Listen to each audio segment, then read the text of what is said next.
잠깐 미뤄둔 것 같지만은 언젠가 또 들고 나설 겁니다. 내란 특별재판부. 거의 반민특위법이라고 보시면 돼요. 내란 사건만 전담해서 재판하는 재판부를 만들겠다. 그런데 중요한 거는 이 법 만든다는 거는 뭐 여러분 다 알고 계실 거고 판사들의 반응이에요. 내란 특별재판부를 민주당이 만든다고 하니까 판사들이 뭐라고 하는지 아세요? 아이고 차라리 여의도에서 김어준 불러가지고 그냥 한 달 만에 재판하라고 그래. 이거 제 말이 아닙니다. 판사들이 진짜 그렇게 얘기를 합니다. 여의도에서 김어준 불러서 재판하라고 그래.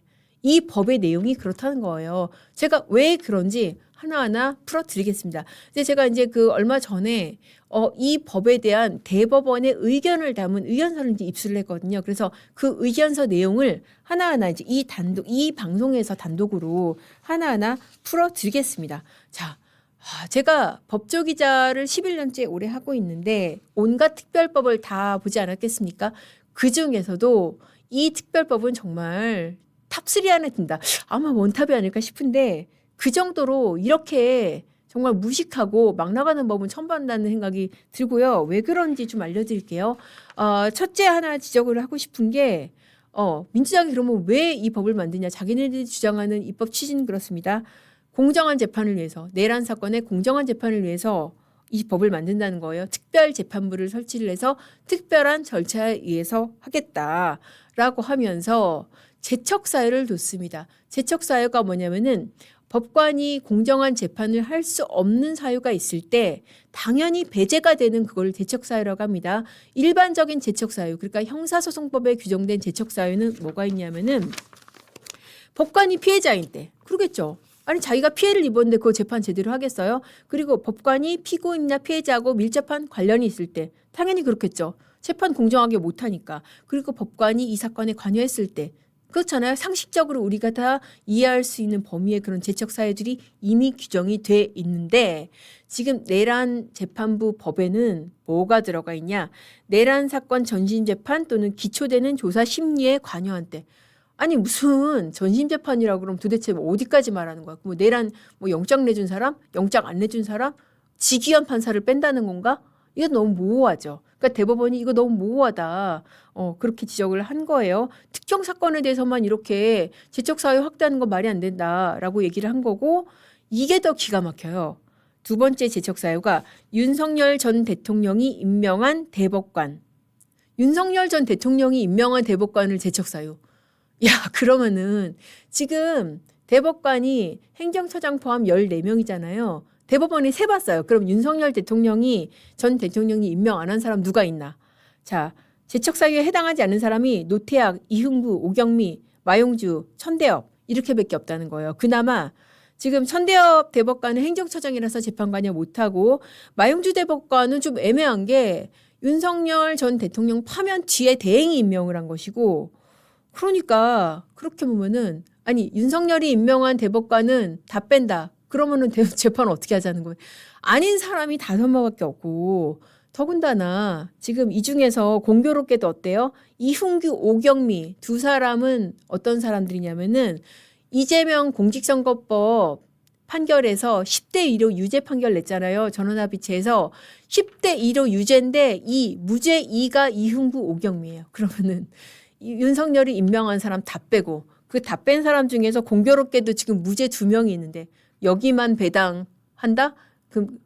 그러면은 2명 대법관이 지금 14명인데 그럼 행정처장 빼더라도 13명인데 윤석열이 임명한 사람 다 빼고 그중에서 그러면 이재명 무죄 냈던 사람 2명 넣어서 한다? 아 진짜 어이가 없죠. 로밍님 말씀대로 진짜 정말 번트 퍼프니 말씀대로 웃음밖에 안 나오는 그런 조항들인 거예요. 그러니까 이거를 대법원이 어려운 말로 뭐라 그러냐면은 제척사유 그 자체로 사건 배당의 무작위성이 왜곡될 수 있다. 이게 뭐냐면은 왜 법원에 가면은 어떤 판사한테 재판받을 줄 모른다. 그 자체가 공정성을 보장하는 거거든요. 왜냐하면은 내 사건이 법원에 갔는데 이거는 이은구한테 간다. 이거는 오경미한테 간다. 그러면 사실 결론이 정해진 거잖아요. 그렇게 돼서는 안 된다는 거예요. 그런데 지금 내란 특별재판부법은 딱 어떤 편견을 가진 판사한테 찍어놓고 재판을 받겠다는 거니까 이거는 말이 안 된다는 것이죠. 자, 그리고 정말 김어준이 판사가 될 수 있나? 왜 판사들이 이게 진짜 판사들의 반응이라고 제가 말씀드렸잖아요.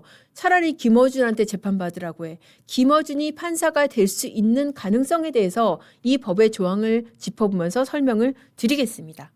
자, 이게 내란 특별재판부를 어떻게 만드냐면은 수사 단계에서 영장 청구는 서울중앙지법 전속관할로 하고 1심은 특별 영장 전담 법관이 한다고 그래요. 그리고 1심은 서울중앙지법의 3인 판사로 구성된 특별재판부가 전담을 하는데 문제는 그러면은 이 특별 영장 전담 법관, 말도 어렵네요. 특별재판부 이런 사람들을 어떻게 만드냐, 어떻게 꾸리냐. 자, 그게 기가 막혀요. 뭐냐면은 특별재판부 후보자 추천위원회가 있대요. 이 사람들 어떻게 꾸미냐. 국회 추천 3명, 판사회의 추천 3명, 대한변협 추천 3명입니다. 야, 기가 막히죠. 여기서부터 소위 말해서 각이 나오는 겁니다. 아니, 국회 지금 누가 장악하고 있어요? 민주당. 그리고 판사회의? 여기 어떤 사람들이에요? 아니, 지난번에 이재명 대통령 공직선거법 재판 이거 대법원이 파기환송하니까 이거 대법원 파기환송하니까 대놓고 문제 있다고 판사회의 하자고 한 사람들 아니에요. 우리 법 인권법이 여전히 큰 목소리를 내고 있는 그런 집단입니다. 대한변협. 요즘에 대한변협도 사실 이상하죠. 믿을 수가 없어요. 그리고 대한변협의 또 상당 부분은 또 민변이 들어가 있을 것이고 그러면 이런 사람들이 판사를 추천을 한다면은 그러면은 제대로 된 판사가 제대로 된 어쨌든 공정한 판사가 재판을 하겠느냐. 이게 굉장히 의문인 부분이고 대법원이 더 걱정하는 것은 이거예요. 판사가 아닌 사람도 재판을 할 수 있다는 거예요. 자, 대법원 지금 의견서가 정확히 그렇습니다. 신분과 자격 요건을 한정하지 않아서 문헌상 현직 법관이 아닌 사람 중에서도 임명할 수 있는지 이게 불분명하다. 그러니까 이론상 김어준도 지금 재판관이 될 수가 있다는 거예요. 자, 이렇게 되면은 정면으로 헌법 위반입니다. 헌법에 뭐라고 돼 있냐? 헌법과 법률이 정한 법관, 다른 사람이 아니고 법관에 의해서 재판받을 그런 헌법적 권리까지 문제가 될 수 있다. 어려운 말로 하면 그렇고 김어준이 재판할 수 있다 그거예요. 정말 단도직입적으로 얘기를 하면은. 자, 차라리 김어준이 재판하라고 해. 여의도에서도 말이잖아요. 제가 아까 불러드린 대로 지금 국회 추천 3인 막 이런 게 들어가잖아요. 여의도에서 김어준 불러서 재판하라고 해. 이 반응이 정말 실제로 나왔다니까요. 이게 과장된 게 아닌 게 법 문헌을 뜯어보면은 이렇게 우려를 할 수가 있다는 겁니다. 자, 그리고 참 어이가 없는 게 민주당이 이렇게 무슨 뭐 사건 터지면 특별재판부 만들자고 한 게 이번이 처음이 아니라는 거예요. 왜 과거 소위 사법농단 사건, 대부분 무죄로 확정된 사법농단 사건에서도 민주당이 이런 특별재판부, 아니 어떤 사건을 염두에 두고 특별재판부를 만들면은 어떻겠어요? 이 사건 유죄 내라고 지금 특별재판부 만드는 거 아니에요, 막말로?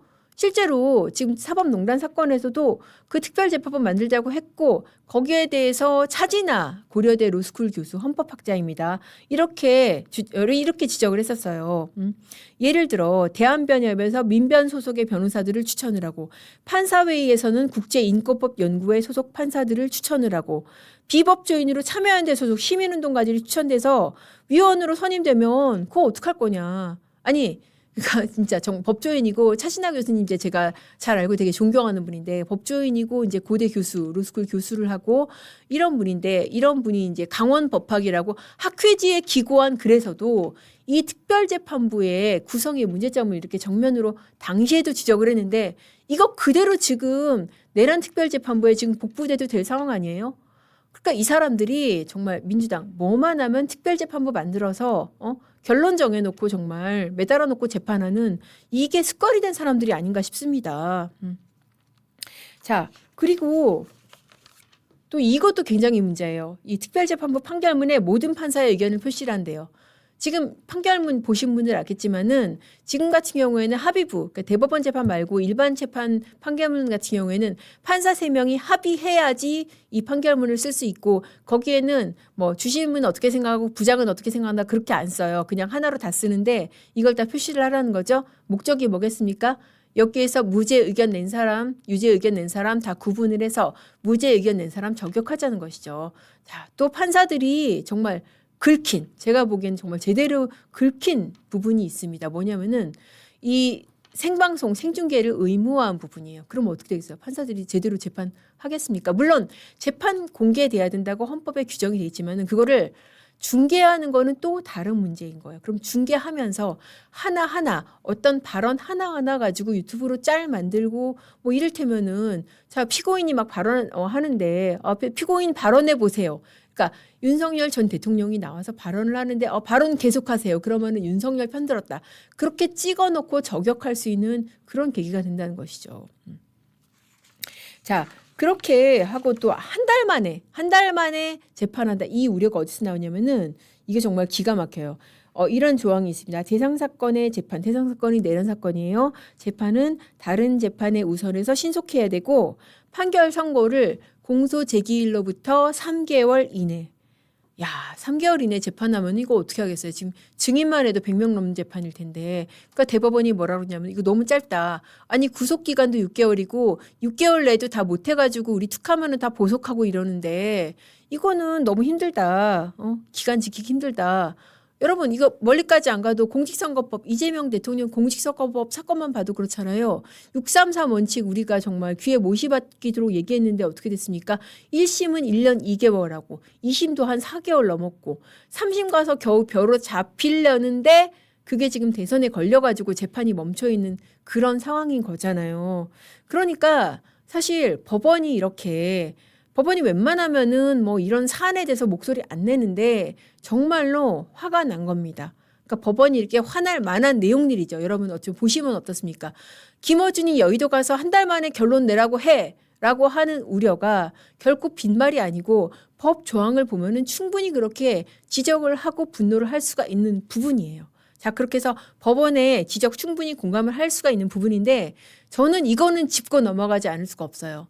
자, 이 사태까지 만든 상당 부분의 원인은 또 법원에 있다는 것이죠. 아니 법원이 이재명 공직선거법 재판만 제대로 됐어도 우리가 지금 이렇게 이런 사태로 이런 말도 안 되는 법 가지고 이렇게 화낼 일이 있었겠습니까? 지금 법원이 1심만 그렇게 질질 안 끌었어도 법원이 2심에서 그렇게 어이없이 무죄 안 냈어도 그리고 하다못해 지금 대법원이 그렇게 하급심들이 어떻게 할 수 없게 파기환송하지 않고 파기자판만 했더라도 그리고 또 법원이 설사 파기환송을 했다고 쳐요. 파기환송을 받아서 그냥 84조에 따라서 멈추지 않고 재판만 했더라도 저는 지금 여러분들이나 저나 이렇게 정말 말도 안 되는 법안을 가지고 이렇게 화내는 일이 없지 않았을까. 그래서 지금 이 사태의 상당 부분은 결국 법원이 초래한 결과가 아닐까 그런 생각이 듭니다.